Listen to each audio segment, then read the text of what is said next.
Hello everyone and welcome to the 199th episode of the Poorly Planned Podcast. My name is Benedict. You may know me better as BHL Hudson. Here we talk about movies, TV shows, a bunch of nonsense.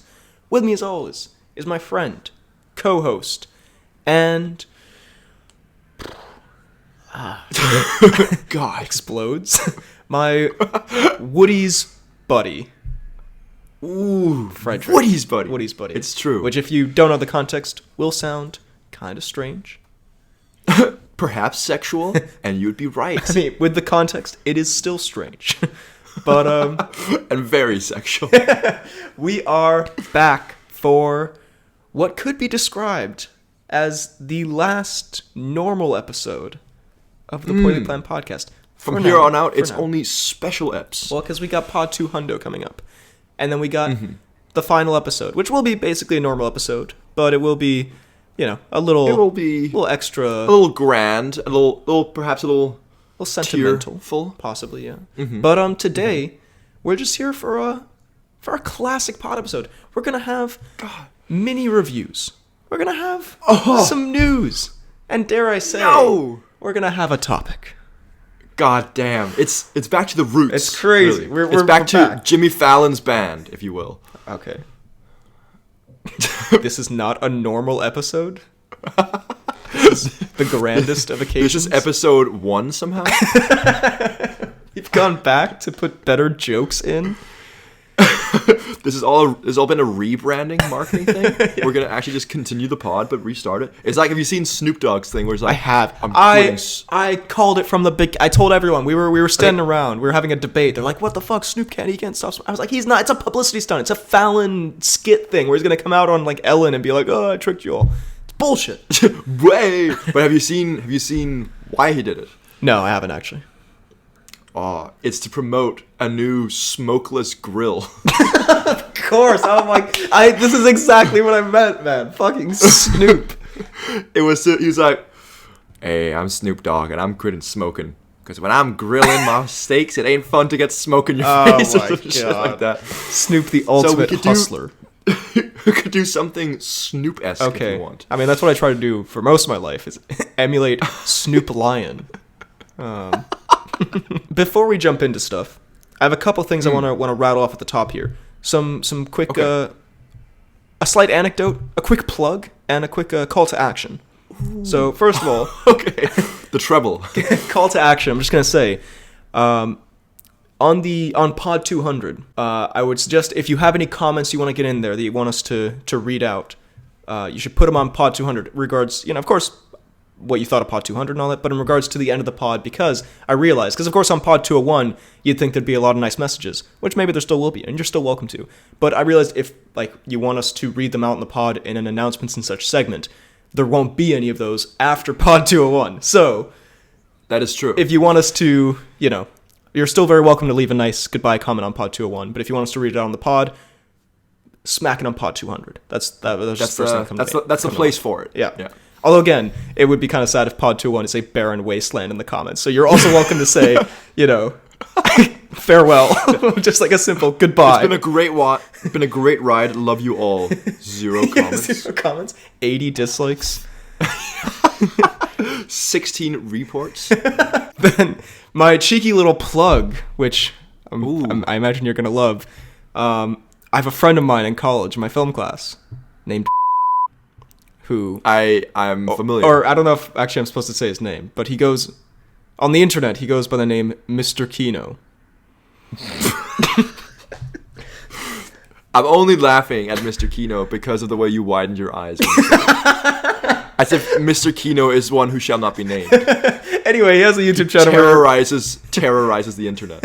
He reviews movies. It's called The Kino Cave, and he invited me on to do a video with him, which we have done, where we talked about horror movies and our scariest movie moments. It was part of a Halloween thing. So, if you want to check that out, a little BHL Hudson appearance on another channel, you can there's a link down below to the video, The Kino Cave. I will say, I'd be looking hella greasy in this video. I'm not... I will say, my mucus was on point, covered in it. I don't know if it's a combination of us doing it in the morning / some kind of lighting thing. I don't know, but I'd be leaking. It could also be the fact that you're just sitting next to Mr. Kino himself. Yeah. And I am profusely nervous. Yeah, I am panicking. But anyway, it's a fun video. It's a great time. So check that out over on the Mr. Kino Cave channel, link down below. And finally, my just a little cheeky anecdote or just kind of interesting thing. Ooh, please. Because of course, there's been a lot of UFC stuff happening lately. I won't go into it. There's been tons of crazy stuff going on. I think the most pod-worthy moment, though, comes from a walkout song that happened from that Yuri Prohaska used for his championship fight the other day. I did not watch because I texted you about this fight, but I did not watch the walkout.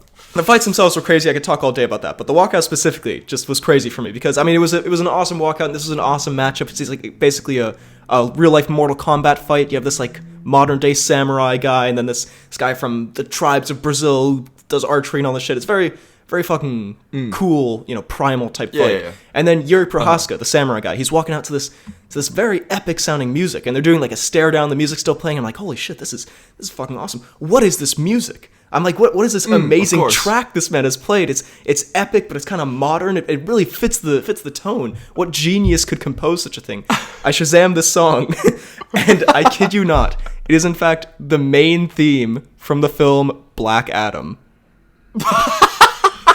So I'm sitting there going nuts over this, like, oh my god, this is the coolest music I've ever heard. This is the greatest song in the world. Black Adam's theme. The Black Adam original soundtrack.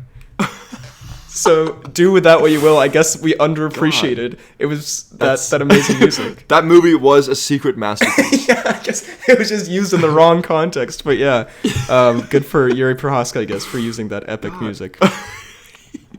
That's so. I love it.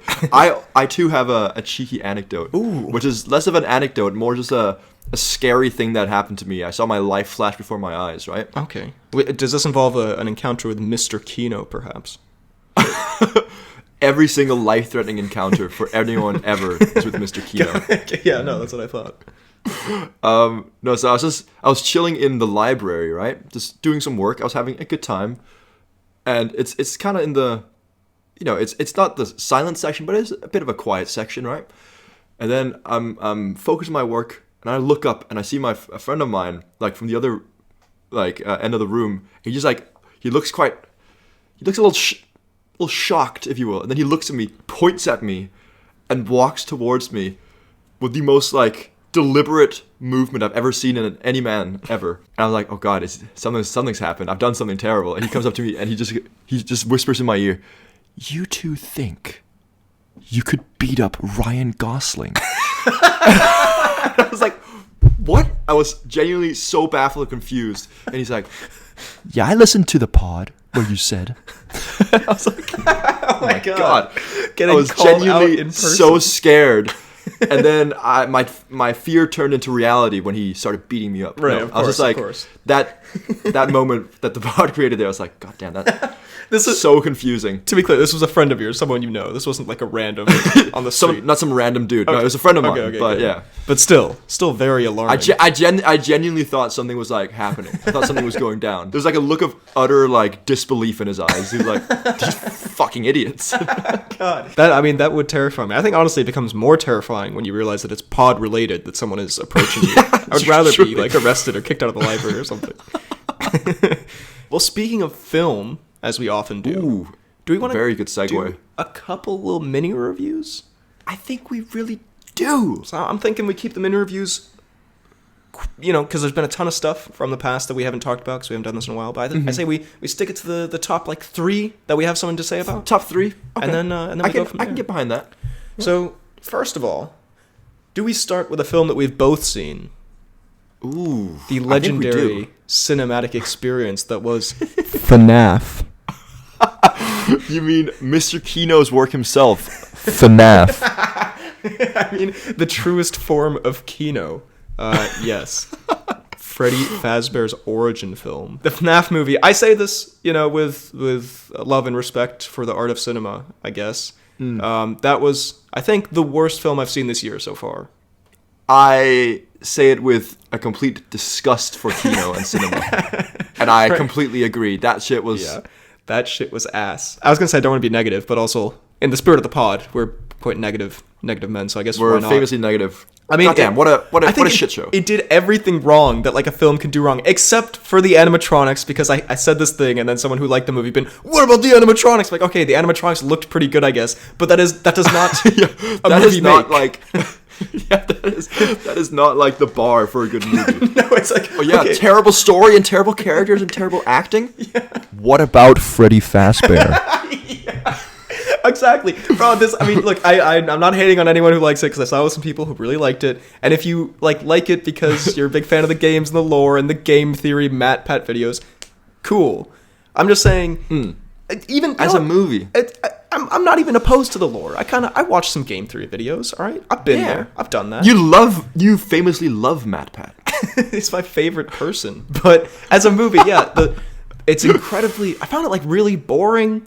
The story's not interesting. The characters. It's not actually that scary. It's not scary for, like, at all. a horror movie. I thought it was strange that and this is not even the scene where the animatronics build a fort or whatever, and that's whatever because that's been like a pivotal scene that people have argued about. But I'm just mean like early on they show the animatronics in full light very early on. There's no kind of mystery or interest in like their murderousness. They just kind of like appear and like even in the game, just like the original game, there's like a sense of tension and build up and like darkness and then jump scare, whatever. This one, they're just kind of like standing around and like... Yeah, like, they've got the fox doing his weird, like, Walter-esque run in the beginning, where like, you just see the shadow. Yeah. But that's pretty much it, because then it just cuts to them being slightly unnerving, and then just in full light. It kind of takes they're just kind of hanging everything out. away from it. They're Just kind of chilling. And the animatronics sure look good. Some of the effects are terrible. That fucking cupcake thing looked really bad. Cupcake thing looked awful. All the characters were super unlikable. Sorry, go ahead. But yeah, when the girl was eaten... Yes, yeah, when the girl was eaten... I will say,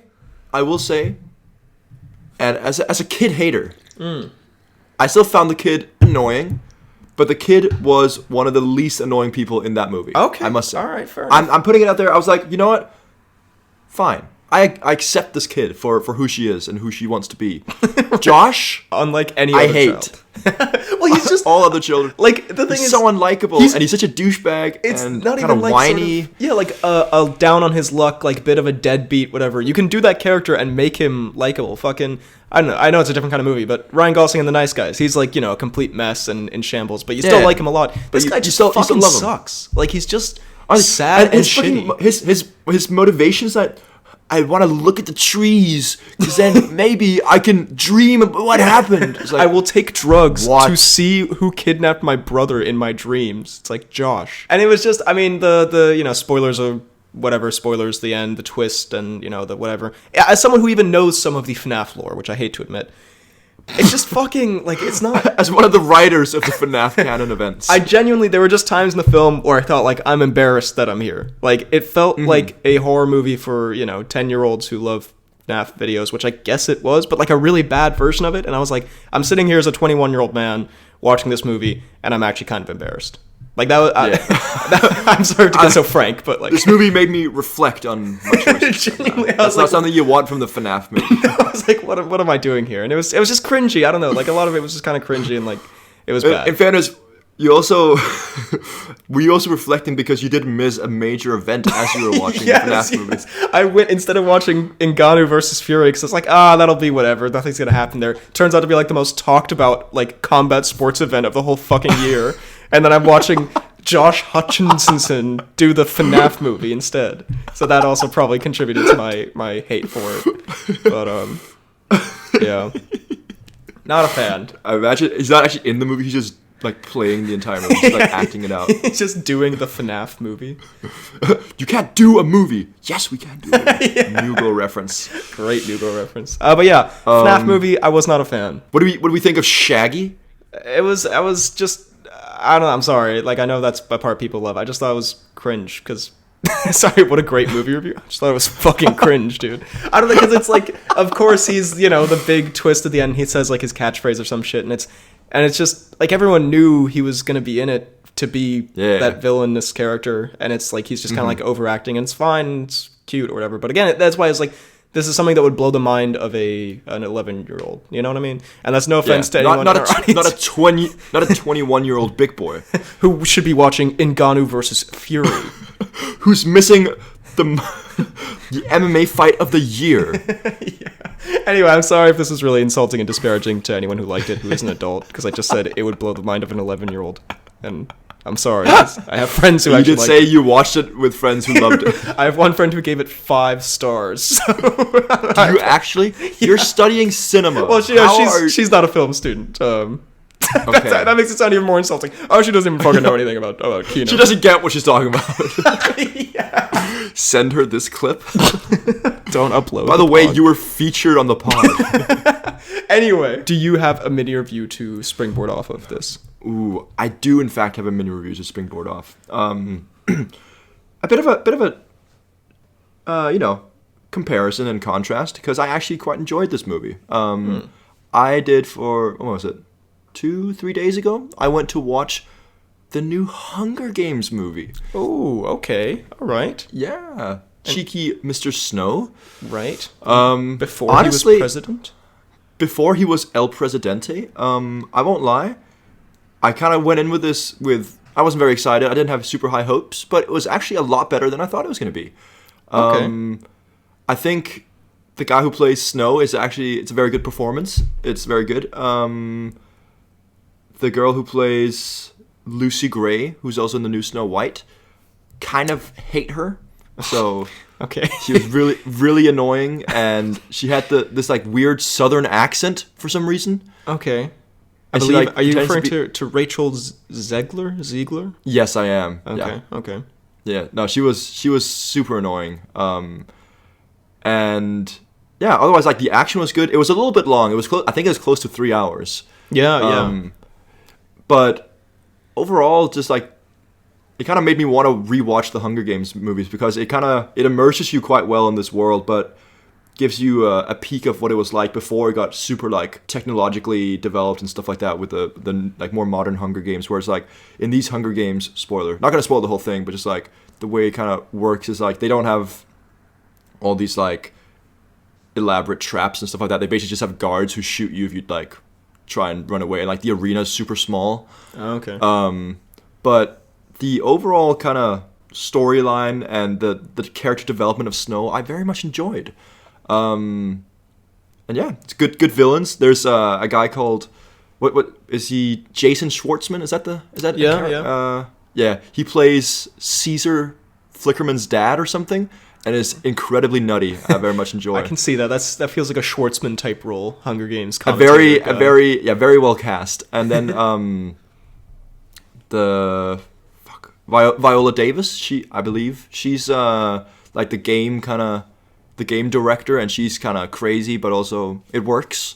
Yeah. And it's just like seeing a lot of like awful capital people getting destroyed, which is always fun. So overall, a very good time. I would recommend. Interesting. I was gonna give it a miss. I'm not gonna lie, because I thought it didn't look bad, but I just thought I've never been super into the Hunger Games. You know, it might be. I mean, I haven't been super into it either, but it's honestly it was a good time. It's a good time. All right, fair enough. And it does have our favorite goat, dare I say, Dinklage. Dinklage is in it, and it's actually he's okay. He's pretty good. He's okay. He's not quite the goated performance we're expecting these days, but it's fine. Well, cool. I you know what? On that recommendation, I might check it out, because I was a bit on the fence, but fucking nothing's been coming out in cinemas lately, so I'll take a chance to go see that. It's a bit long, but worth it. Well, on a very opposite end of the spectrum in terms of genre, I'll just lump these two together because they're very similar. But for my film class, we actually have a module about Scandinavian cinema this year. And one of the films we were, I was going to say prescribed. I don't know if that's the word. They prescribed the Kino to us. But they injected me with my daily dose of Kino. Was a Danish film called Festen, or The Celebration. And I love Festen. You've seen Festen? Yeah. Oh, let's fucking go with it. One of the best films I've ever seen in my life. So good. Amazing. And then I coupled that fucked with... up. Super fucked up. I coupled that with The Hunt, a.k.a. Jagten. starring I've not seen Mads Mikkelsen. So two Thomas Vinterberg Mads Mikkelsen. although The Hunt is not really worthy of a Mads Mikkelsen because it's not very fun and nutty. It's more extremely sad and hard to watch. But Okay. just two amazing films. Like I refer to them as feel bad movies because like Okay. they're like Because they make me feel positively terrible. like they do, but like they're so well made and like especially The Hunt. Like Festen, yeah, it's super fucked up. It has like the dark comedy to it that makes it like I would watch Festen again. You know what I mean? Even though it's very hard to watch at times, but like it's so well made and it's so interesting and so this applies to both of them. They're so realistic, which makes it like the fucked upness and the hard to watchness even more intense. And especially because we're Danish, it's like they act. There are little mannerisms of Danish people that come through these very much that I feel like we maybe pick up on more than the average viewer. Yeah. And it makes it like it hits so much more like just like needle you right in the heart. Like yeah, you're sitting there like, oh my god, you're cringing not because it's cringe, but because the shit that's happening is genuinely just so like, oh yeah. 'Cause what's The Hunt about? The Hunt is essentially, and without getting into details, but like in a super realistic way, Mads Mikkelsen is falsely accused of being a pedophile. Oh. And it gets just grim. Like it's I don't know, the realism of it where like at the start like no one really knows what to do and they're kind of trying to figure out if they believe it or not, and then they like slowly start to believe it and like his whole life falls apart and it's like it's so oh my god. It's so fun. Is it then like is he then trying to like kind of find out who is the actual pedophile or is it not? No, so there isn't. I mean, that's the problem. And that's the hunt refers to the hunt of him or what? Yeah, basically. And it's. I mean, I don't want to get too much detail because like I just kind of want to watch it play out. But like, he's not. It's not like there is an actual pedophile or something. It's like, I guess like a misunderstanding sort of thing. I guess you could say it's very complicated, but like in a way that's like very specific and very feels like it could actually happen in the real world, which makes it like, again, just the way people act in it. It's like. It feels so fucking real, and then it all kind of culminates towards the end in this.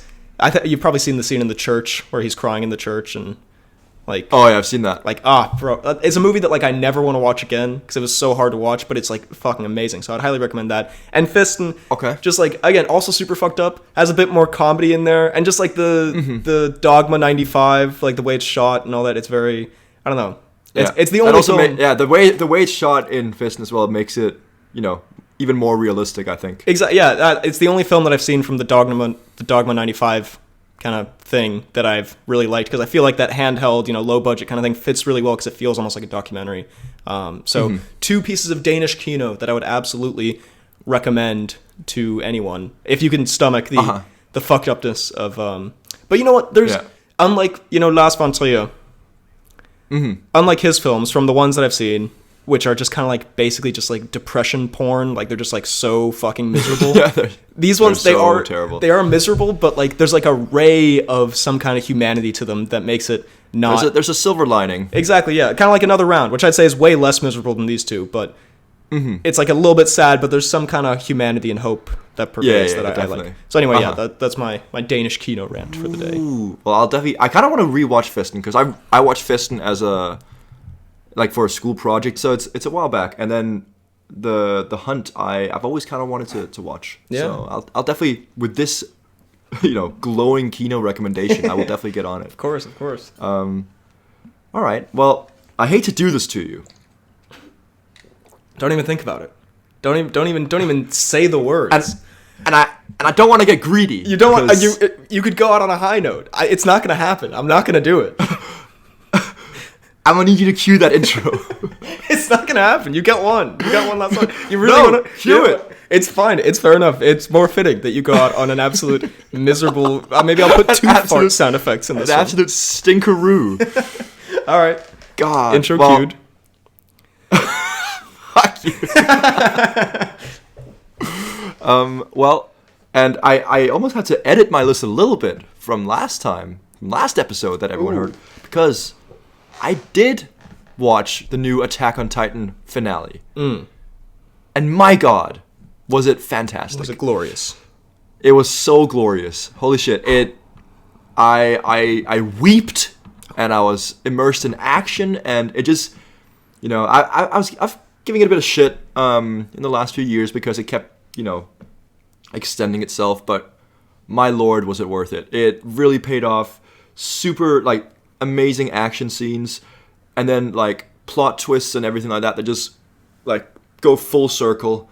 Actually such a, like, mind-boggling, like, journey from the start of the show to, like, the end, and how it, like, starts off being just mainly, like, gory action, and then being this, like, insanely, like, yeah, super convoluted thing. I don't want to spoil too much, because I think you should just watch it. I would. And yeah, it's just I sat there, I was crying, I was cheering, it was crazy. So yeah, just not too much to say, just amazing animation. It's like an hour and 20 or something. It's a really long. It's basically like a movie. But just, yeah, amazing stuff. I cannot recommend it enough, and it definitely bumps it a point or two up on the old listeroo. Ooh, so where was it? Was it like around number I think it was 7? like fifth or something. I don't actually remember what I said. So this might be a top 3 now. It's definitely top 4. Ooh, we'll put it that way. I genuinely, I think I will get into it. Like I did put Jujutsu Kaisen on the list as well, but Attack on Titan, yeah, like it does sound pretty. And I have some friends who also watch it, and they said the finale was pretty epic. So I will check it out. Okay. And when you do, please let me know, because I want to follow along in this journey that you're about to go on. But I'm glad to hear that it was a satisfying finale. Finally, now that it was a satisfying finale. Yeah, it's about damn time. But goddamn, it was worth it. I forgive it for all the turbulence it's cost me. That's also a good way to close out the anime segment, if that is the last. Yeah, you know what? That. Exactly. So you better cue that intro. My last one here, you know what? I'm just going to lump 3 movie watching experiences together very quickly, because I don't have much to say about any of them specifically, but just the experiences in general. Because this is some great, usually to watch some film, I go down to my film friends' accommodation. We just gather around watching movies. So just 3 experiences there that were mostly epic, and then one kind of mid. Actually, I'll start with the mid. We watched The Killer, the new Netflix movie by David Fincher. The Killer. It's Michael Fassbender. And Oh. It's okay. It's just kind of boring. I don't know. It's like kind of Gray Man action. Oh, I like The Gray Man a lot more. And it's probably not even like The Gray Man's not a great movie. I just kind of liked it, but it's so slow and so dry and so up its own ass that it's like it's trying to be this sort of, like slow burn thriller, what's going to happen? And I was thinking like I don't give a shit about any of this. And like it has one really cool action scene. And then sucks. And the rest is kind of boring, I'm not going to lie. So The Killer, not a vibe. We watched all 3 Indiana Jones movies in one night, did an Indiana Jones marathon. Unironically, top 5 college nights I've had was fucking amazing. It was just the greatest of vibes, because we watched the first one, of course, it's amazing. Temple of Doom, I started to dip a little bit. I was getting a bit tired. I was like, I don't know, we're gonna see it through. We start The Last Crusade. Yeah. Energy comes back. We're all cheering. We're all going crazy. Genuinely one of the best movie watching experiences I've ever had. And The Last Crusade, perfect fucking movie. Could not be better. It's too good. Okay. It's OP. Somebody nerf this bitch. It's the perfect combination of comedy and action and character and music and scale, and every character is hilarious, and it's amazing. I just don't really remember. I haven't seen Indiana Jones in so long. I don't really remember what goes on. I would repeat. Is that the one with Sean Connery? Sean Connery. The floor is on fire. And they have an amazing joke about how Connery banged the same girl that he banged, and they have a little back and forth about that. Don't you remember that? He's Not like, really, but I remember you talking about it. Anyway, great movie, great night. And then finally, and this just I feel like exemplifies my college film experience, because we watched this movie that Did you watch Human Centipede or something? yeah. This is really my literally me movie. We watched a movie that I've never heard of. It's called From Beyond, because I have a friend here who like is really into sort of like cult classics from the 80s, like these weird fucking sci-fi goofy B-movie kind of things. And it's just this, it's exactly that. It's this goofy B-movie from the 80s. I was thinking goofy, like the B-movie. Also maybe the Goofy movie, which would also go hard. But yeah, it's just this goofy movie from the 80s about like this machine that brings aliens to Earth, and then it's just got these super disgusting practical monster effects where the main guy turns into this fucking alien and they're trying to fight it, and it was just an absolute blast. So if you're into that kind of It's just like super entertaining. Like it's one of the most entertaining films I've seen in a long time. Like it's ridiculous but fun and like actually well made. So if that sounds like it's up your alley, From Beyond, a little gem from the Cork little gem from the Kino 80s. collection that you guys could take in there. A gem from the Cork Kino collection. Anyway, your final piece Cork of is cinema. I thought that was. Oh no. Oh, is that? How many have I done? We can absolutely go to the news. We're strict on time here. If you've got nothing else, Let's go to the news. Okay. Let's go to the news. Okay, cool. I wipe my brow. Thank God. Thank God I don't have to cue that intro. Again. No more anime shit. I've persevered.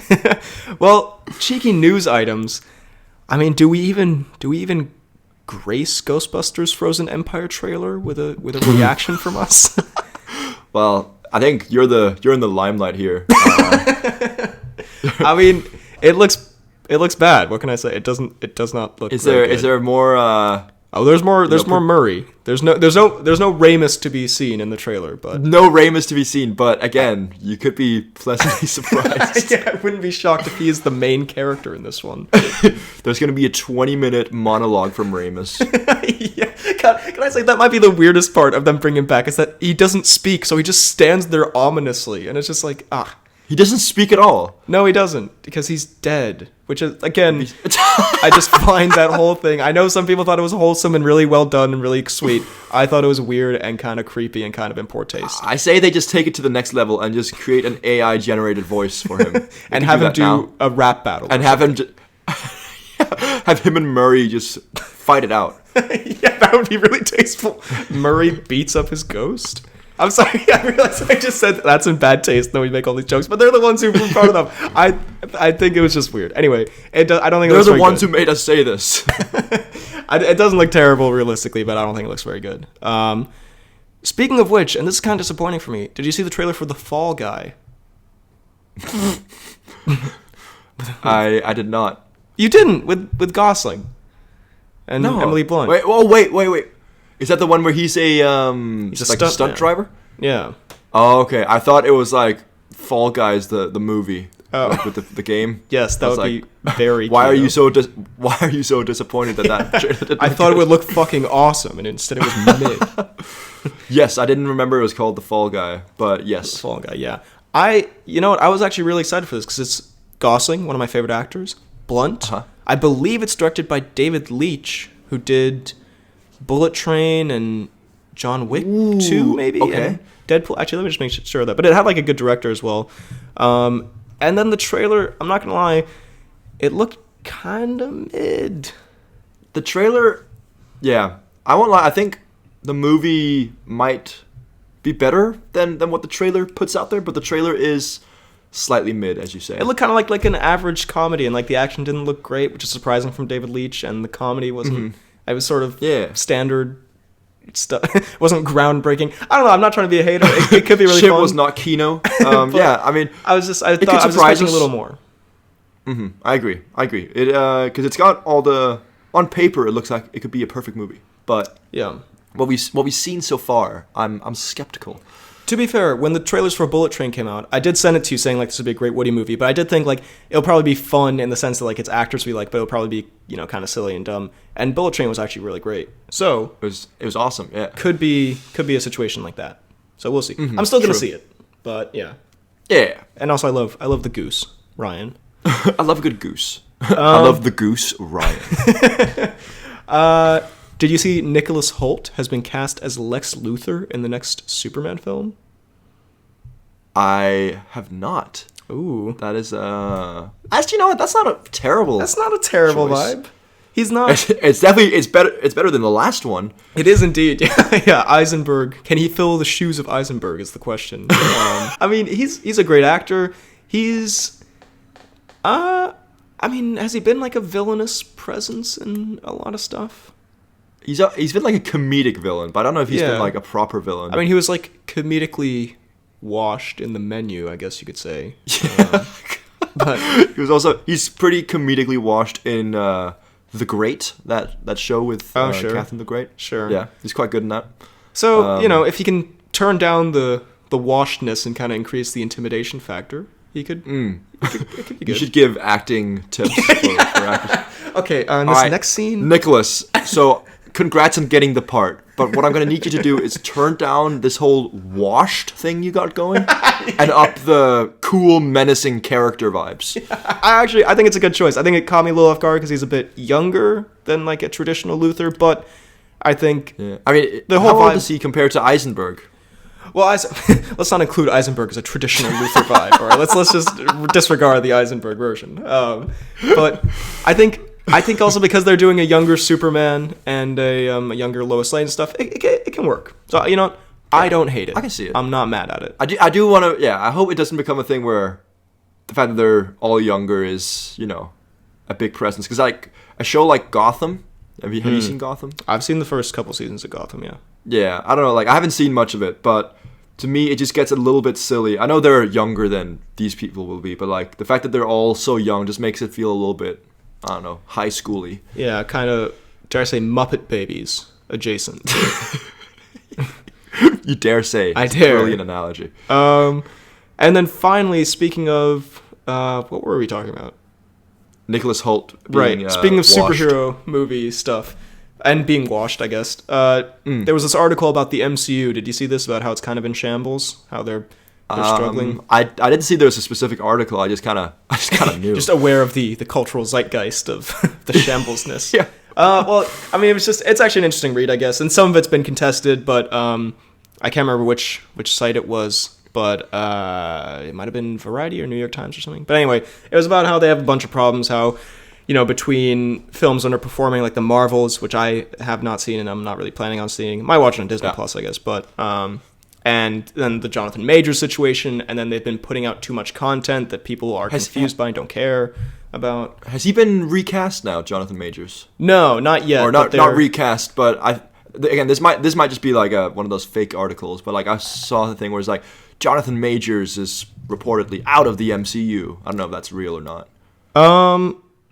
I mean, possibly. Oh, yeah, sorry, it was Variety. Nothing's been made official, and like he still has, I think, a court date coming up. But even if he's proved innocent, or like things aren't as bad as they might seem, or whatever, it's still been terrible publicity for them, and they're likely to. Would you say it's put them in major trouble? Ooh, I would say it's put them in a Jonathan. painful situation. It's put them in a real Jonathan. Yes, that's what I was gonna say. There was something in the article. I think there was like a rumor that they're considering replacing him with Doctor Doom, like just doing a different character entirely. Okay, I would be up for that. Yeah, I mean, bro, I don't give a shit about the multiverse, man. Apparently, Loki season 2 was good. I watched the first 20 minutes of the first episode, and I couldn't really get into it. Really? Okay, because I was gonna ask you because I hear it's apparently like maybe the best ever season of Marvel TV show. Yeah, but they sort of say that with a lot of them when they first come out. I remember when Moon Knight came out, people were like, "This is the best fucking thing," and it was like, yeah, it was pretty good, I guess, but like, You're just a Moon Knight hater. You're just a Moon Knight hater. I liked Moon Knight. I liked Moon Knight more than most of them, but I would be down for Doctor Doom. They also apparently Pedro Pascal is going to be Mr. Fantastic, so that's a bit of a vibe. Okay, yeah, I can see that. Anyway, yeah, Marvel apparently, according to this article, and just according to everything you can see with your two eyes, not going great at the moment. Oh well, I guess. Boo-hoo, I guess. Hopefully, I'm looking forward to Deadpool 3, and they only have one movie coming out next year, which I think is a good thing. And maybe tone down the TV shows. Bro, Secret Invasion. Who the fuck watched that, man? True. Now, topic time. Ooh, please. It is, in fact, the finale for now, I guess. I mean, we'll watch Woody's movies forever, but... The finale? No, never mind. We're going to do 20 more parts of this, just to spite you for that. This is the up-to-date version, I guess, for now, of... What am I saying? We're talking Woody's movies. We're doing Woody's movies part... It's going on a complete, mental tangent. Part 5, part 6, maybe. Basically, if you don't know, when we became friends, we went to this cinema that had a cafe called Woody's, at which we would have dinner. For Woody Allen. Kind of unfortunate that it's named after Woody Allen, who may or may not be a bad person, possibly. I don't really remember, but probably. Yeah. Let's be honest. Not looking great. Not looking kind of washed. But anyway, we put that aside. The Woody's Cafe despite bearing his face as their logo, is not associated necessarily. It's more about the experience we had where we would get a specific meal, we'd have great talks, then we'd see a movie, and it'd be Woody's movie. It was great. It'd be the best of times, yeah. And the first time we went there, as you said, it's what really solidified the friendship, and ever since then, it's become tradition. Of course. Then in 2019, disaster struck, and they shut down Woody's. And we spent, there was a bit of a dark middle ground period where we were shopping around trying to find the next restaurant. But in all of that, we discovered that Woody's is not a place. It's a people. It is a people. And so we now refer to any movie that we have dinner and then see a movie together as a Woody's. And we discussed that collection in various episodes on this channel and podcast stuff. And so now we're here to do an up-to-date of the ones since the last time we did this. Let's go. Also, I have a trivia game, one real from IMDb, one fake from me. And this time, exciting! I have actually tried to make it difficult. So this time I've gone less of a meme route, more of an actual test route. So I bet you it's still going to be a meme route. There may be one or two in there that are somewhat strange, but in general, I have tried to actually fool you here, so this could be exciting for the audience to play along as well. Because you did so well last time, and I'm going to look a fool. So you know what? Maybe not. We'll see. We'll see what happens. Anyway, I'll make sure of it. And yeah, I have I've even paraphrased some of the IMDb stuff, so it sounds more like my words, so to trick you even more. It's gonna be good. It's gonna be exciting.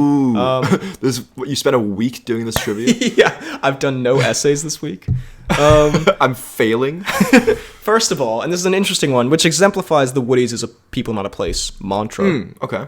We have Logan Lucky, which technically we watched at my house, but that is. we ordered a grand meal. We made a whole setup on my desk. Yeah. So this was a Woody. This was kidding. This is a Woody. This is an at-home Woody. It was. I got some Huleblumst, our favorite drink. Oh God, it was so good. That was actually such a cozy time. It was actually very cozy. I do love those. Oh, it was. We got some big juicy burgers. Some big juicy burgers, some fries. We had the dipping sauces. You know what I mean? It was. It was pretty excellent. I want to do that again. Yeah, can we do? Actually, let's do that sometime over Christmas. Yeah. That'd be sick. Yeah. Okay, I like this plan. But Logan Lucky, a film which we referred to as the Lost Woody because we were obsessed with the trailer for it. Yeah. And then we just never really went. No, we never got the chance. It's the one with Daniel Craig where we quote the trailer very often where he goes, "Is it 20 or is it 30?" We are dealing with science here. I'm about to get naked, so no peeking. So no peeking. I said no peeking. Yeah, so we finally had to watch it. The One-Armed Bartender. And it was pretty good.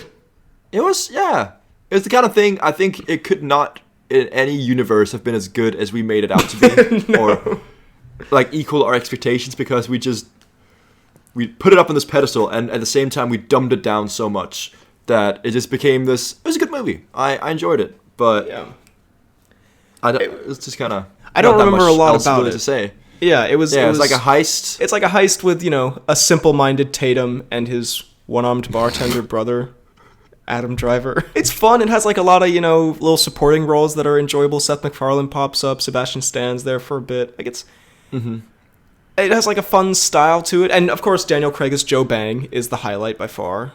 But yeah, didn't really stick with me, Yeah, it was just, I think it's also because I think we might, and whilst I love the Woodies, I think it was a year or two after our Joe Bang phase. Yeah. So in our heads, it might have like faded a little bit. It was a different era of our lives, We moved on to the freaky kind of. Yeah, we were in our freaky era. It'd be like trying to watch Rampage for the first time in 2022. It's like. Yeah, it'd still be good, that'd still work. I mean, that'd still go crazy, Actually, we should do that. Don't involve the timeless classic. Yeah, sorry. I should never desecrate the name of Rampage like that. That is an iconic film. But yeah, pretty good, I guess. Pretty good. Yeah, pretty good. Trivia. Number 1. Daniel Craig was not interested in taking the role of Joe Bang until director Steven Soderbergh showed him a concept drawing of exactly how the character would look and explained to him the mannerisms of Bang, after which Craig was keen to sign on. Or, Trivia 2, Daniel Craig had no set rules to follow for his appearance as Joe Bang, according to Steven Soderbergh. As he bleached his short-cut hair and sent the director an email with a photo, Soderbergh was fine with that, and the look was just completed with some tattoos for filming. So either Craig did all the work, or Craig only signed on because of the concept of the character. Ooh, this is a very stark contrast to the last trivia. So Daniel Craig put his dick in a vacuum cleaner, or or he's a very generous man, or he appears in the film Logan Lucky. Okay. The thing is, I don't think that. I guess mannerisms. I don't think that Daniel Craig would accept a role for how that role looked. The whole point of being an actor is, taking on a role that has been kind of made for you. So I don't think it was like a whole spiel of him being like, oh, I'm not going to take this because it looks weird or something like that. And then he then sees as like it changed his mind. I don't think that'd be a huge thing in his head. So I'm going to say that he just kind of went with it, bleached his hair, and was a crazy boy. You'd be correct! Yes! That was very impressive. You logicked that one into an actor's mindset. That was very good. Yeah. No, that was correct. Thank you. No, it was good trivia though. Next up, we have an absolute classic. Ooh, one we mentioned earlier in the pod, Bullet Train. Bullet Train. A banger of a Woody. Let's be honest. A banger of a Woody. You know what? If people ask for like an example of a Woody movie, you could go like a Rampage and that kind of thing. But I feel like Bullet Train also sums up the Woody vibes very well. It does, because I think Rampage is a bad movie, but a great Woody movie. Yes. Whereas Bullet Train, great Woody movie, and just a great movie. And just a great movie. Kind of gentleman adjacent, if you will.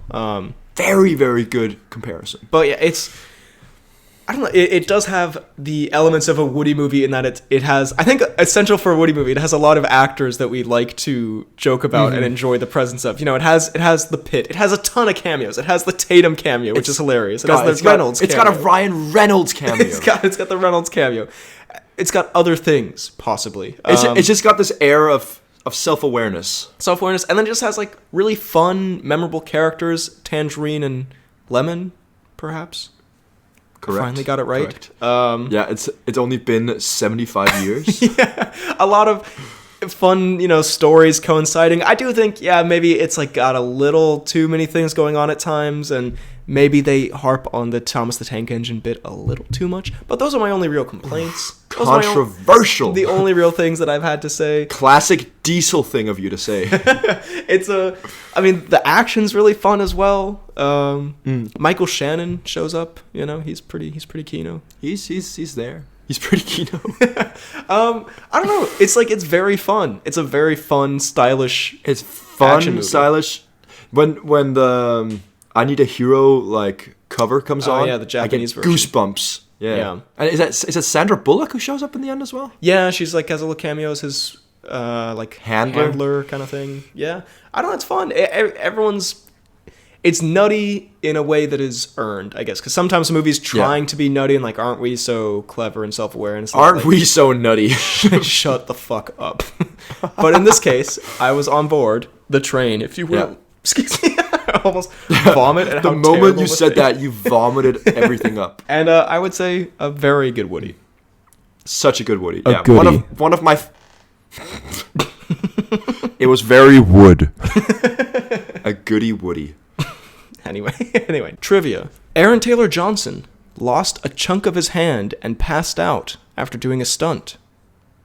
Or Brad Pitt was accidentally poisoned during filming, and as a result, shooting had to be postponed for 3 weeks. In parentheses, this was not during the poison scene of the film.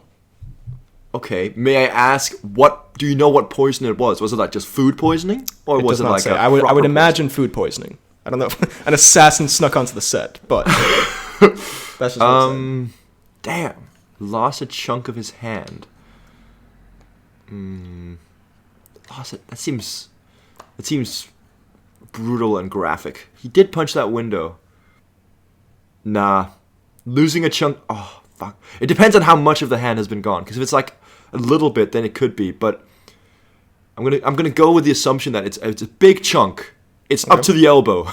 Yeah, he had the whole thing amputated, is what you're saying. I was just going to say that Pitt was... But it sounds so stupid that he was poisoned. Fuck. I'm so torn. Fuck it. Pitt food poisoning. You're wrong! No! Yes! Let's go! God damn it! God, you should have seen the beads of sweat when you're like, what kind of poisoning? I was like, oh, fuck, I didn't think of that. It's like, yeah, probably food, I guess. Definitely food poisoning. Yeah, because then you... Fuck me. Then you wouldn't have said he was poisoned. You'd just be... Yeah. Yes. So apparently Aaron Taylor Johnson... stupid boy move. did lose a chunk of his hand, apparently. Damn. Good for them, I guess. That's commitment to the role. Yeah. Well, unfortunately, with every rainbow comes a pile of shit. As the famous saying goes. The pile of shit in question. And I hate to be mean to movies and whatever, and we shouldn't be so negative, but I feel like sometimes it might be deserved. The film Amsterdam. God, what an absolute... You flew all the way to Cork. And I treated you... And I was only there for 3 hours just to watch this, and then I left. You came for the world premiere for some reason. No, we had a great Nando's dinner. It was all set up to be it was delightful. A wonderful time. And then Amsterdam... Everything was going great. It had ingredients. It had, like, actors that we think are fun and enjoyable. And it looked like it could be actually a good movie. This could be another banger. It was so... boring and confusing and convoluted and uninteresting and just nothing. Maybe the most boring movie I've ever seen. It was rough. I'm trying to think of like interesting things in it, and like it started a little bit interesting, and they pushed Taylor Swift into the road, and like that was that is by far the best scene in cinema though. That was kind of surprising, I guess. That was kind of Kino. And then there's like a part where they go to someone's house, and I remember they just stayed there for like 8,000 hours.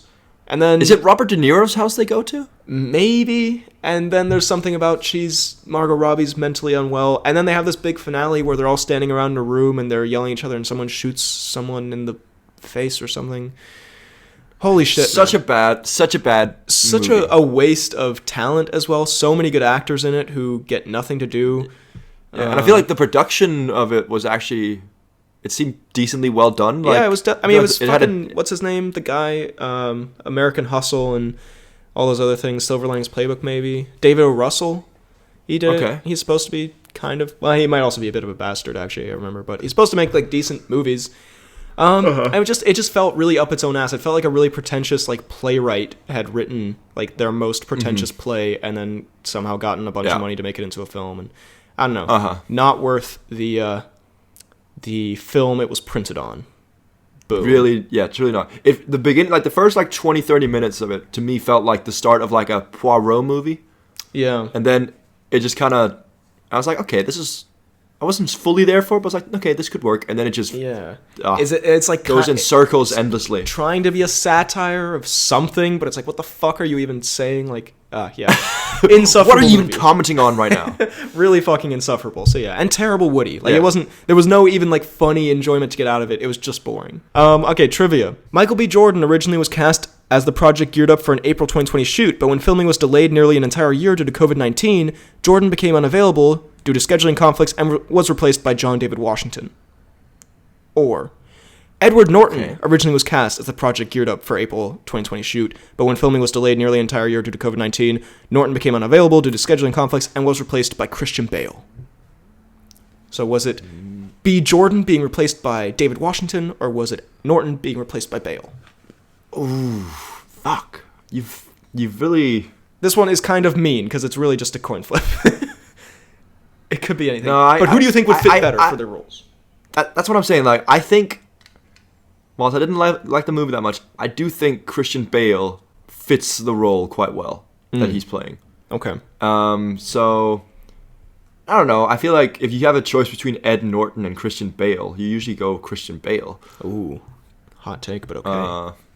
Do you not think so? I think they're... Like, Ed Norton's he's not doing that much anymore. He was in Glass Onion. What else is he in? I had a cameo at the end of Alita Battle Angel. It's true. So he's kind of cooking, I guess. No, I see your point. I guess. Didn't that come out like 8 years ago? Yeah, that was like a 2014 movie or something. Yeah.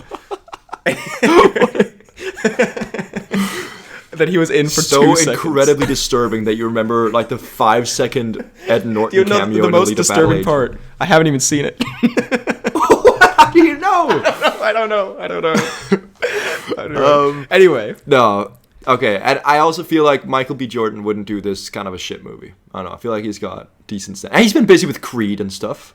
But so which one are you saying? Because you're saying so you would... Yeah, I'm saying he wouldn't do this movie. He wouldn't even be considered for this movie. Oh, because, I see. So I'm saying that Christian Bale is the correct one. Is like that's real. That he replaced Edward Norton when he fell out. No. That he was... Oh, sorry. I've made that sound super... Wait, what? What am I saying here? What are you saying? Confused me. Did John David Ooh. Washington replace Michael B. Jordan, or did Christian Bale replace Edward Norton? Fuck. Okay, fine. Washington replaced Michael B. Jordan. You are correct, sir. Yes! You've done it. Yeah. You've done a thing. Yeah, that... I've done a thing. It confused me for a little bit, but then I went back to the roots of my morals, and I remember that Christian Bale that's a first choice pick. Right. He's a first draft pick on any team. Right. Next up, we have, you know what? A bit of a surprise. I don't think it's... I wouldn't use the Kino word, perhaps, but I would say it was... We expected it to be so bad it's good, and it was actually kind of good. We have Violent Night. Ooh. David we Harbour, do have Violent Night. Murderous Santa David Claus Harbour movie. Crazy Santa Boy. And he fights John Leguizamo, perhaps? I think so. It was pretty fun. It was pretty fun. It was like John Wick, but he's Santa, and it's a bit goofy, but it worked out. Yeah, he I don't know, there were some good kills. There's that axe scene in the shed. There's the axe scene. They do all like the Christmas themed kills. I'm pretty sure he like electrocutes someone with Christmas lights, and he probably murdered someone with a glass of milk or something. I don't know. You know, doesn't he sharpen a candy cane by like licking it and he like stab someone with it? You know, it's fun. It is what it is. I think the plot gets a little bit annoyingly. They focus a bit on this like family thing. Like that is not a little very bit interesting. too much. Where it's like.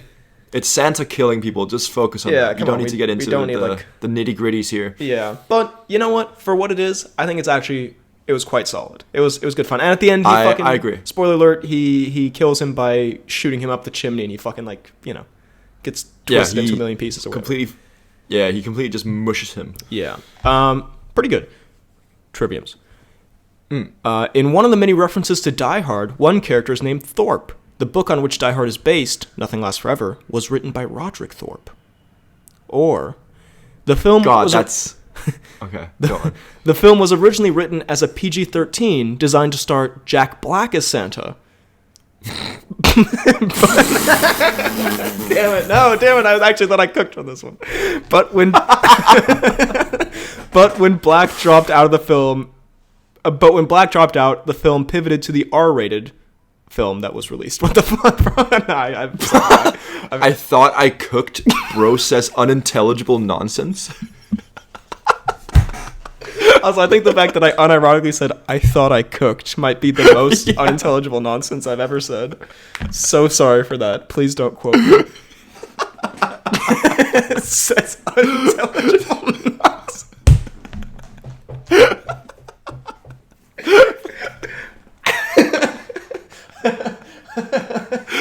Says the least understandable sequence of words ever conceived. I like that. At the moment the movie loses Jack Black, it just gets much more violent. I don't know what I was thinking on that. Yeah, Jack Black drops on I guess he'll murder everyone then. It was gonna be just like a nice Home Alone kind of thing. Yeah. Oh my god.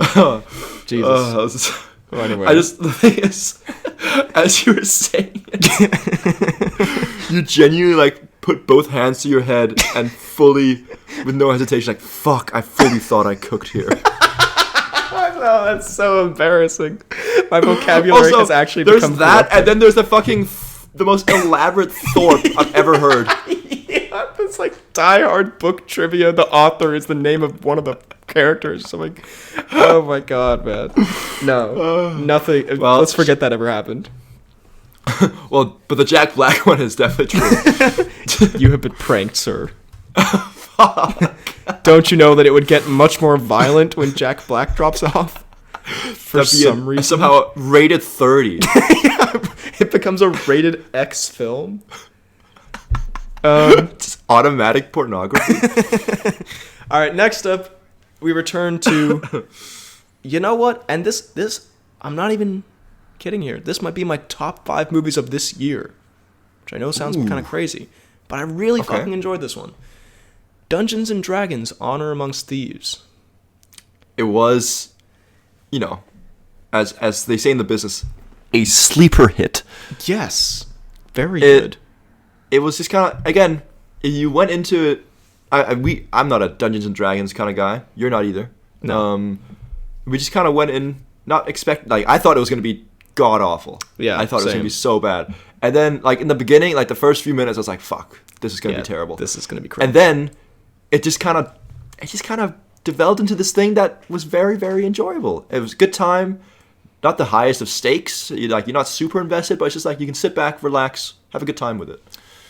Dare I say, actually. And I like... Dare I say, I've never been as invested as I was in that movie. Dare I say, and I like the other 2 movies, but this might be my favorite sequel to Guardians of the Galaxy, if you get what I mean. This might be the best Guardians of the Galaxy spiritual kind of same vibe, spiritual successor that there's been. Oh, okay. I think it's better than Guardians 2 and 3. Because it's very much similar. I see. Similar I vibes. I disagree. Ooh. I think Guardians 3 is better, but I think it is better than Guardians 2. I think I still like Guardians 2 and 3. I think Guardians 3, while very fun and at times and very emotional in its ending, I think it's a bit of a sad movie that it's a sad movie, but it's kind of, I don't know.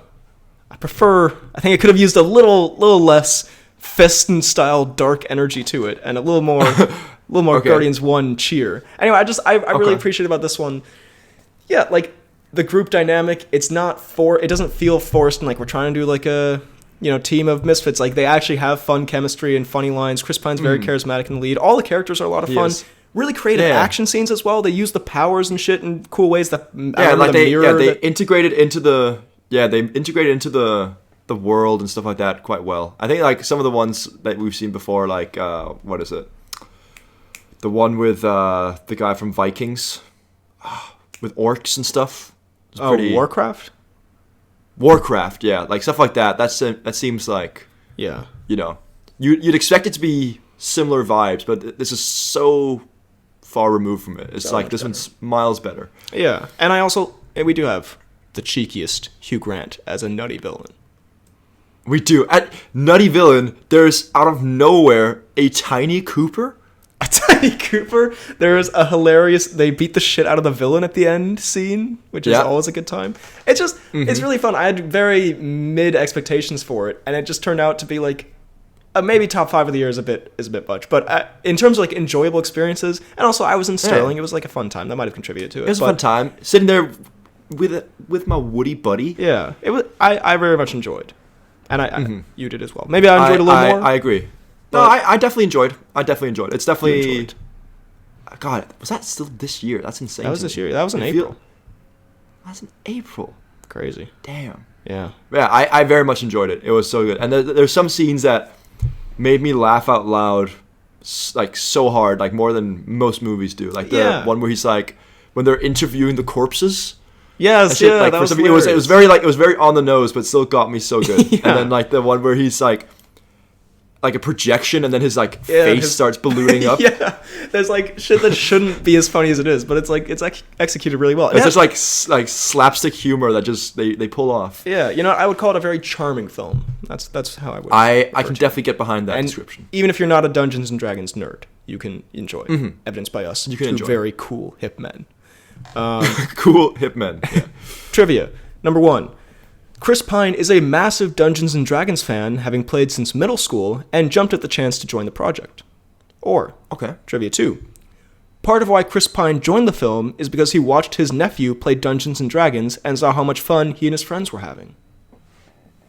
Ooh. So is Chris Pine an OG fan? Or a fake fan? Or a modern fan?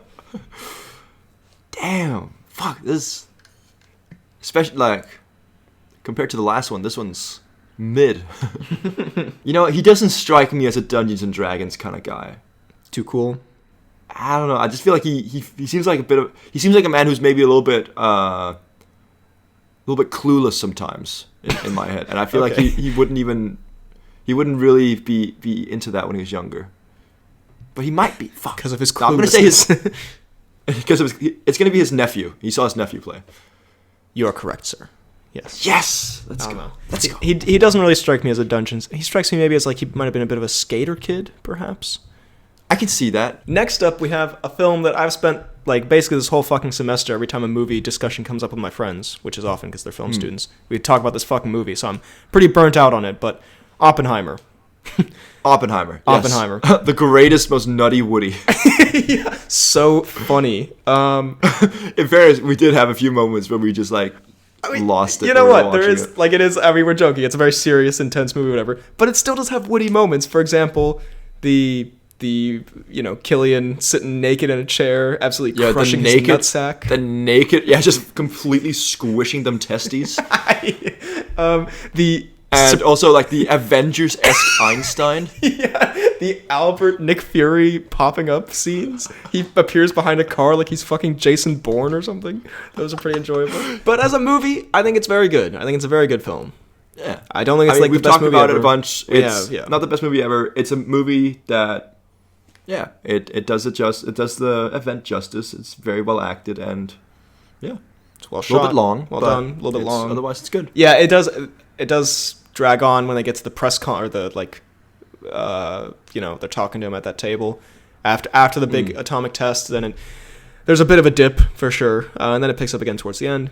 It's quite engaging. It does have the clutch of the century from Malik. Yeah, Malik coming in crazy with the 1v15. Yeah. I think it's a very engaging film, despite occasionally dipping off in it gets a little bit boring at one point specifically. But in general, to maintain my interest for most of 3 hours, I think that's pretty impressive. So yeah, good film. Mm-hmm. This man's attention wanders. Trivia. Matt Damon was on break from acting as a promise to his wife, with one condition. It would go on hold if Christopher Nolan called. As luck would have it, Nolan offered Damon the role of Leslie Groves, and the break went on hold. Or... Ooh, okay. The fast food chain Burger King requested to do a themed tie-in event to the film, selling a new burger called the Oppenheimer, but Nolan declined the offer. That's so good. Very difficult one. Why are you not the marketing chief of everything? Come on, Oppenheimer. They could have made it extra spicy, so it's like an atomic bomb in your mouth or something. Could have pickle for the smush nuts he has in the movie. Yeah, it would have been both very tasteful and inventive. He definitely, something I hadn't thought of. He definitely could have pickled his own penis through the sweat between his legs. Wait, the revelation. Did you say they didn't think of that? As if that's No, I said I just realized. Oh. Yeah. I thought you were saying they huge missed opportunity. The sweat between his thighs. Anyway, the Whopper was it was fake. Yes. Yeah, but the Oppenheimer that is good. But it should, one day, maybe when Oppenheimer 2 comes out, they could work that in. Bigger and badder, the Oppenheimer. And then finally, and we won't spend too much time on this because A, we are running real late into this, but also B, we did talk about it recently. Mission Impossible: Dead Reckoning Part 1, which the highlight, of course, was the 4D experience of it, where we were thrown around, literally beat up. Where Cruise designed a film where the cinema could assault us. And it was wonderful. It was the hardest I've laughed in a movie in a long time. Us during the Rome fucking chase sequences, our seats were flinging us around the fucking cinema. It was hilarious. Whenever they'd hit a little bump, we'd just get a fucking brick in the back. Clearly, just someone behind us. They're in the desert, and we get water sprayed on us. Of course, man. Of course. Shit was complete lunacy, but it was so fun. It was awesome. Yeah, we got to do that again. Maybe over Christmas. Aquaman 2 4D experience. Who knows? Ooh, that sounds fantastic. But Mission Impossible: Dead Reckoning Part 1, pretty good. The more time that's passed, I haven't soured on it more, but it is the contrast between it and the previous 3 entries has been highlighted to me a bit, where it's like, it is not as good. It does have some really cool action and some fun characters, but the story's more muddled and less interesting, and the acting and the dialogue is too hammy even for like a goofy action movie. It turns up the goofy. Yeah. And it's still fun. And, the goofiness can be funny, like with the final train thing, where it's like a Looney Tunes sketch. But I don't know. It's fun. It's good. It's solid. Does not compare to 4, 5, and 6, in my opinion. Yeah, does not at all. I think it can compare a little bit to 5, because 5 I think is good, but 4 and 6 are insanely better. So much better.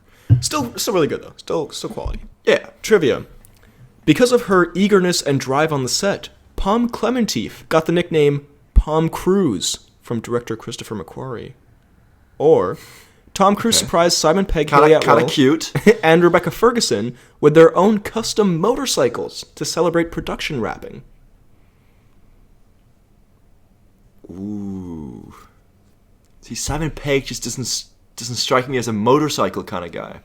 But does Tom Cruise not strike you as a man who would give someone who's not a motorcycle guy a motorcycle just to fuck with him? That is a very good point. Just to assert dominance. Is that kind of guy. It's a motorcycle with Simon Pegg's face on the side. Cruise draws a dick on it. So was it Pom Cruise? Yeah. She got the nickname Pom Cruise. Which, to be fair, is really hilarious, and maybe something B.H.L. Hudson would think of. Who knows? Fuck. I'm going to say that's true. Pom Cruise? Pom Cruise. You are correct, sir. Yes! I did realize as I was reading it, I've kind of maybe a victim of my own success here, because if it had been the motorcycle one, surely I would have put that as a Tom Cnews one of these times. That would have come up. You know what I mean? 1,000%. 1,000%. Well, there are the Woody's movies we've seen so far. There'll be many more Woody's movies to come. All up to date now. All up to date. We will be doing more Woodies. You can see on our Letterboxd what we think of them.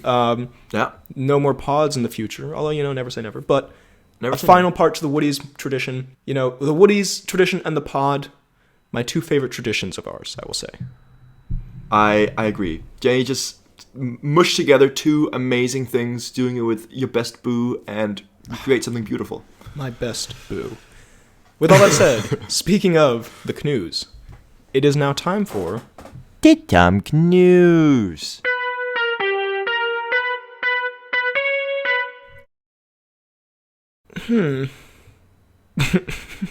I mean, there's 2 pieces of Cnews here that are kind of interesting.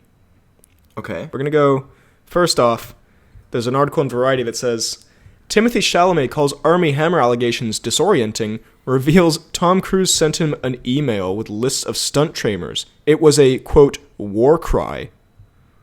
So, what? I don't know what. So much going on. I think we can skip the title. We're here for the Cnews, so we can skip the Hammer allegations part of this article, but the Cruise stuff specifically, he basically said, in old Hollywood, you'd be getting dancing training and fight training, and nobody's going to hold you to that standard today. So it's up to you, Chalamet recalled. The email was really like a war cry. So apparently Cruise was giving him like stunt trainers for some film. Stunt trainers and like advice on how to be a better movie star. make it as an actor in Hollywood. I guess Cruise coming in with the advice. Okay. The other one that is mainly just good for the headline. This is from the dailymail.co.uk. Great source, possibly. It says, exclusive mop gun. Tom Cruise shows off his impressive head of newly dyed highlighted hair as he jets out of London in a helicopter to resume MI filming after actors strike. So, I thought it was going to be mop gun. He was doing some kind of like janitorial duties, but I think... Yeah, he's flipping mops and shit. But yeah, I mean, Cruise, I don't know how they can tell it's newly dyed. I guess that's kind of presumptive on their part. He do be looking a little bit nutty in these pictures, I'm not going to lie. But, we move. I'm excited to see. It's not a bad look, I guess, but it's kind of a strange look. It kind of looks like a wig, but I guess let's not pass too much judgment on Cruise's hair. One day I will be bald, possibly. Who knows?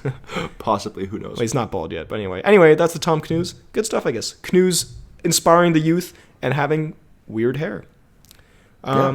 Beautiful. Now it's time for the announcements and such. First of all, on the Poorly Planned Podcast fan page, we did have a great post. A post about Freddy's vindication from Brooklyn Nine-Nine of the anime segment finally happening. Also, what the fuck? I go to Instagram for the Poorly Planned Podcast and I come across our old rivals, the other Poorly Planned Podcast. What are they up to? I don't know. I'm sorry. Are they posting? I don't know. I didn't check. I was just on the wrong one. But remember when that was a whole thing? All right. Again, we do not encourage anyone to harass any other channels. No, I don't know if they still post, actually. I think we might have outlived them, so, I think we have. Dub? Question mark? We say as we're dying. We say as we're ending the pod.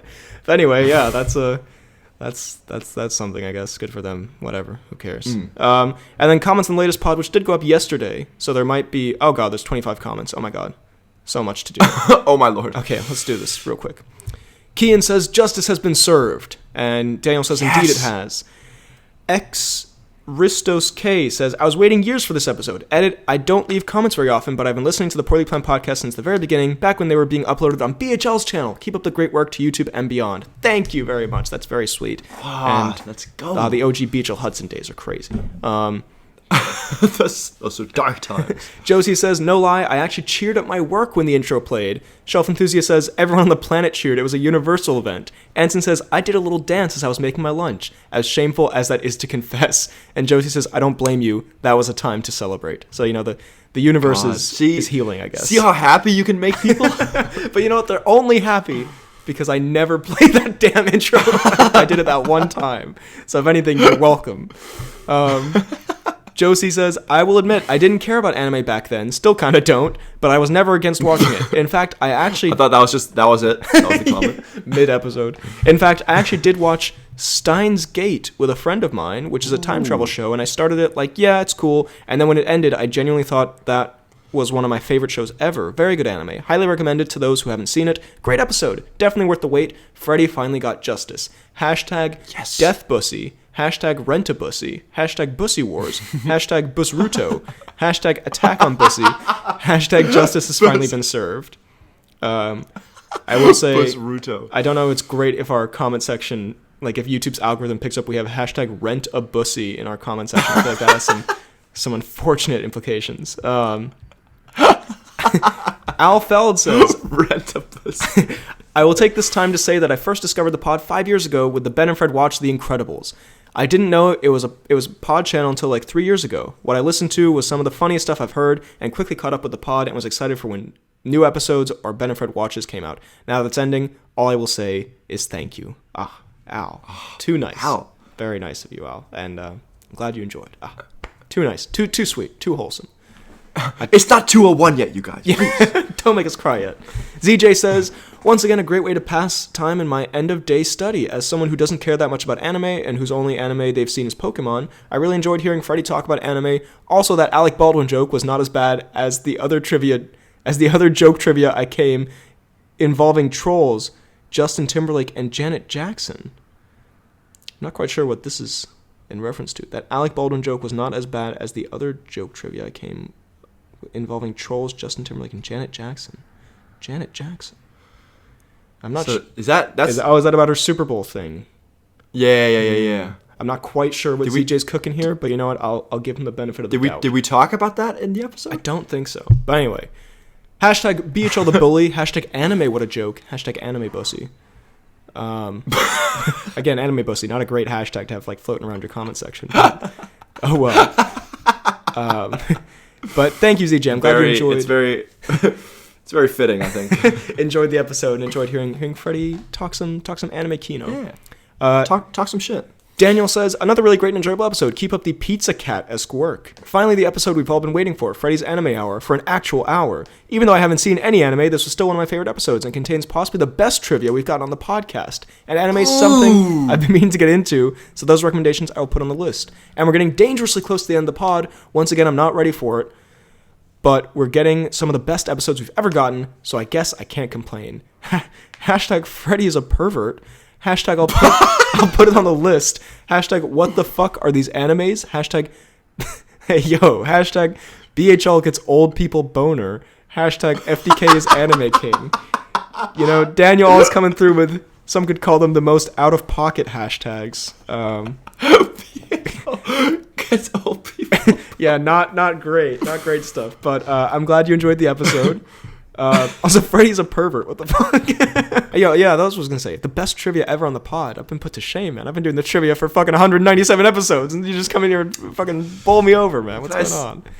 What can I say? What can I say? No, I don't think it was the best ever, but... No, I agree. It was very epic, and I would say the best ever.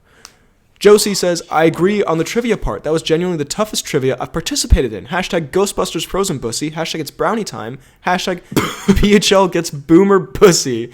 Hashtag Bears beats Battlestar Galactica bussy. Hashtag I need to grow up. Daniel says, hashtag Freddy is little boy. Hashtag Bill Murray's frozen bussy. Hashtag Pizza Cat's bussy. Josie says, hashtag Little Duke is little boy. Hashtag BHL froze Bill Murray's bussy. Hashtag Morbusius. Excuse me. Oh my god, it keeps going. Daniel says, hashtag MODOK has big bussy. Hashtag BHL is him. Hashtag Freddy loves his brownies. Josie says, hashtag brownie bear bussy. What the fuck does that even mean? And Jaden says, hashtag BHL is afraid of those ghosts. Hashtag Bill Murray is watching. hashtag Freddy's little boy hour, very disturbing. Hashtag don't like that at all. And finally, hashtag Tom Cruise and BHL, the old person punishers and wife eaters.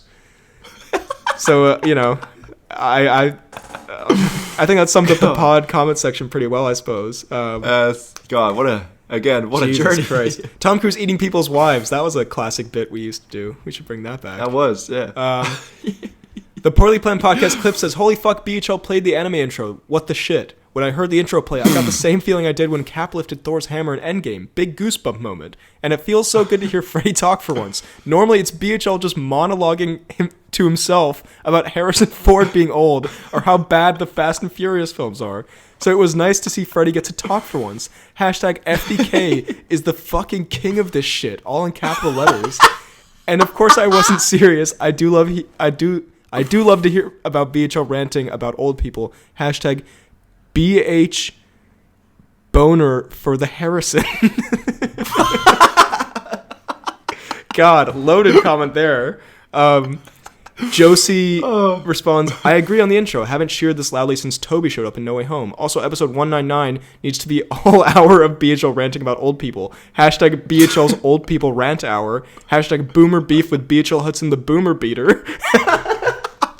God damn it, man. This is like actual poetry. That is some Dr. Seuss shit. Good. Hashtag the anime hour wasn't a full hour. Hashtag bird. The Poorly Planned Podcast clips responds, I 100% agree. That would be a sick pod 199. Hashtag BHL as killer 199 old folks. That seems like some weird code or something. Not sure what that means. Hashtag that intro will go down in history. Hashtag Freddy is bear. Hashtag Freddy stays 5 nights at BHL's house. And I don't know what Freddy's bear is in reference to. And finally, Josie says... I'm sure it's Freddy Fazbear, I would assume. Oh, I see. Possibly, yeah. Hashtag BHL has 199 problems and boomers are all of them. Hashtag Brother Bear beats up BHL's bussy. What the fuck? Where'd Brother Bear come from? Why is Brother Bear involved in this? Oh my god. Okay, we're getting there. Jaden says... This is so good. Based on how much he brings it up, Freddy's movie rating criteria clearly is just if the movie is self-aware or not. He values self-awareness over quality and creativity, e.g.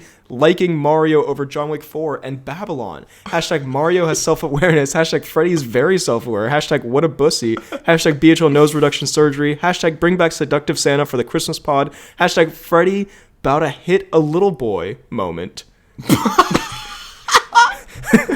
I don't know what intonation I'm supposed to read that in, but there it is. Hashtag Freddy about to hit a little boy moment, I think was the correct sort of, not just you hitting a child. Hashtag Hashtag Trevor Slattery. Hashtag I wouldn't go in there for 20 minutes. What are these random throwbacks people are throwing in here? What the fuck?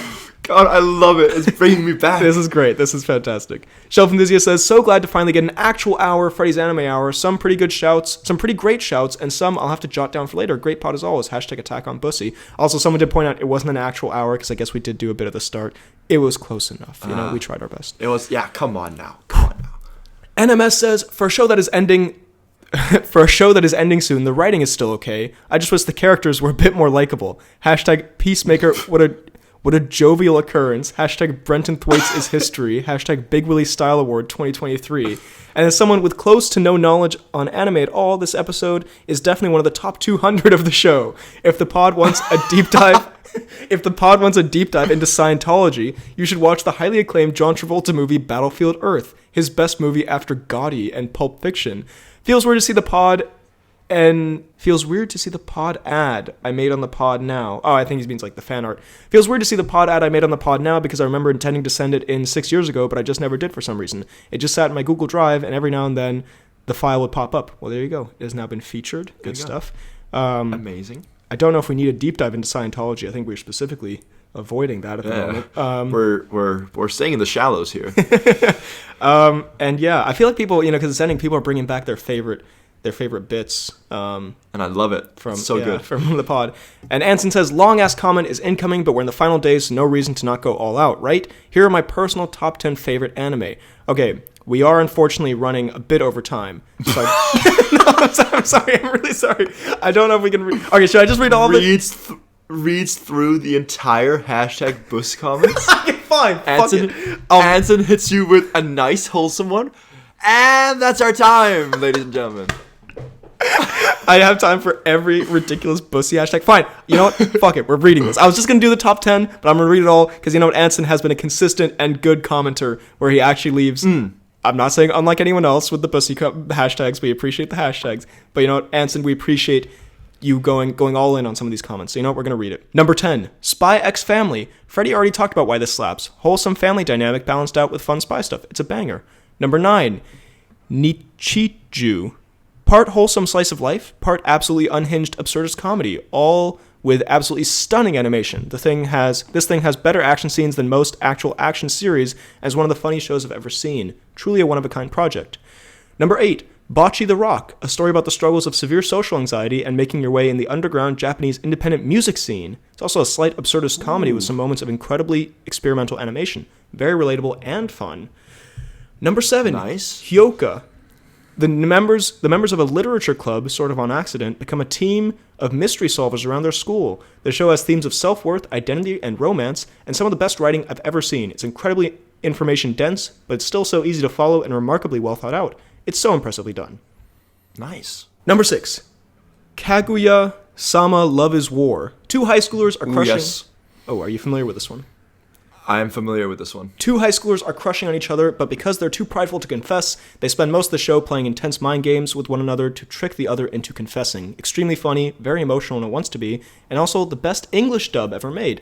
I watch most of my anime subbed, but this specific dub is a must-watch. It's incredible. Sorry, I am just thinking about how at the start of this, I was just going to completely skip over all this and just be like, that's our time. As he's left this very insightful, well-thought-out comment. That would have been such a dick move. I'm glad you stopped me. I was going to go through the top 10, but I was not going to go into detail, and I'm sorry about that. I'm glad I am. And that's it, folks. Number 5, Sound Euphonium. A show about a bunch of teens joining their high school wind ensemble club, told in the structure of a sports anime. It's the most motivational show I've ever seen for me personally, also has impeccable sound design, and so many great characters. Beautiful show. Number 4, K-On! Peak slice of life. Just a bunch of girls in a rock band hanging out and having fun together for 40 episodes. The music is great, the characters are all super likable, and overall, it's my ultimate comfort show. Lovely stuff. Number 3, Erased. A man in the midst of his quarter-life crisis gets shot back in time into the body of his 12-year-old self and decides to use this opportunity to prevent the actions of a serial killer who murdered a bunch of his classmates back in the day. It's altogether brilliant, a very dark and compelling show that still allows for moments of levity. Masterpiece. Sounds slightly real-life adjacent, if I do say so myself. Number 2, A Place Further Than the Universe. A bunch of teenagers unite and become friends in pursuit of the same goal, going to Antarctica. It may sound like It may not sound like much, but this show is absolutely flawless. I love my number one pick in spite of its various flaws, but this show is literally perfect. The relatability I found in its central protagonist resonated with exactly where I was in my life when I first watched it. A truly remarkable series. And number one, Violet Evergarden. Emotionally I also stunted. hear good things. Emotionally stunted child soldier learns the complexities of human emotion by becoming a ghostwriter for hire. The relatability I found in this show applies to my entire being, not just a singular stage in my life. It is no exaggeration when I say this. It is no exaggeration when I say this show changed my life in more ways than one. It means the world to me. I highly recommend all these to Freddy, at least the ones he hasn't seen yet. For BHL, though, who's newer to the medium, I definitely recommend Bocce the Rocky and Kaguya-sama, but most strongly, Hyoka, and especially Erased. I won't go into detail because this comment is far too long already, but in every way imaginable, Erased is the perfect starter anime.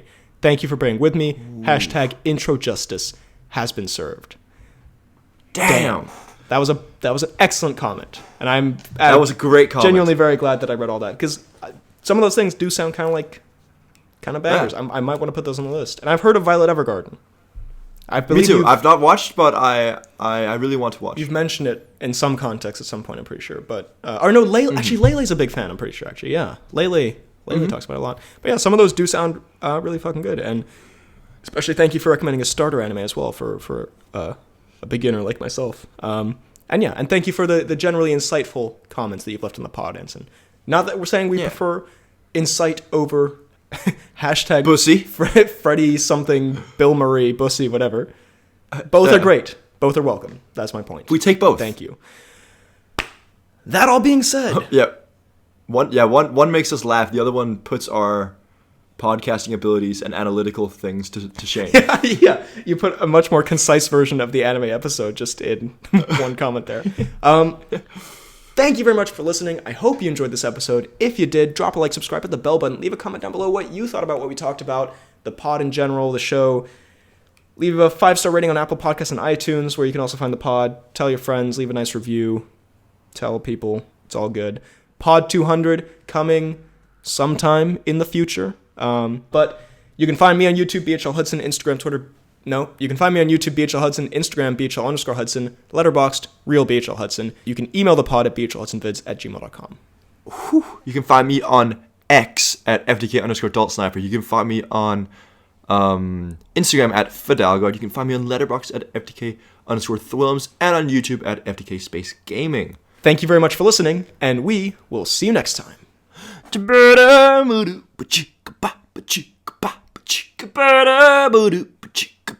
Oppenheimer.